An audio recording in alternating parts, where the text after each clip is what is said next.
రైతులకు అందరికీ నమస్కారం అండి. నా పేరు భరత్ కుమార్, కలికిరి రామలింగ ఫర్టిలైజర్స్ డీలర్ని. ఈ సాధారణంగా టమాటాలలో ఎక్కువగా ఈ సమ్మర్లో ముడతలు ఎక్కువ రావడము, వైరస్ ఎక్కువ రావడము, అదేవిధంగా మొజాయిక్ వైరస్ రావడము, ఎక్కువ సన్నాకులు ఎక్కువ పడిపోవడం జరుగుతుందండి. అదేవిధంగా నూలుకట్టు రోగము కింద కాండం కింద రావడం జరుగుతుందండి. ఈ విధంగా మనం చూసినట్లయితే కనుక కాడ దగ్గర అనేది బ్లాక్గా అయిపోతూ ఉంటుంది. ఈ నూలుకట్టు రోగము ఎక్కువ కాడ నల్లగా అయిపోవడం వల్ల పైకి పాక్కుంటూ వచ్చేస్తుంది.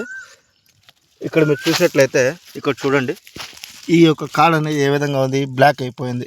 ఈ విధంగా అయిపోయిందంటే కనుక ఎక్కువ పండాగ ఎక్కువ పడిపోవడము, చెట్టుకు కాలిపోవడంగా జరుగుతుందండి. అదేవిధంగా ఈ సన్నాకులు ఎక్కువ పడిపోతే ఈ ఎక్కువ ముడతలు రావడము, ఆకు అనేది ఎక్కువ వెడల్పు రాకుండా పోవడము ఇలా అండి. ఈ విధంగా ఆకులు ఎక్కువ వెడల్పు రాకుండా ఇట్లా సన్నగా పడిపోతూ ఉంటుంది. దీనికి మనము ఎస్ఎల్ఆర్ 525 ఒక డ్రమ్ముకు ఒక 1/2 లీటర్ వేసి స్ప్రే చేసినట్లయితే ఈ యొక్క నూలుకట్టు రోగం అనేది నివారించుకోవచ్చు అండి. Thank you.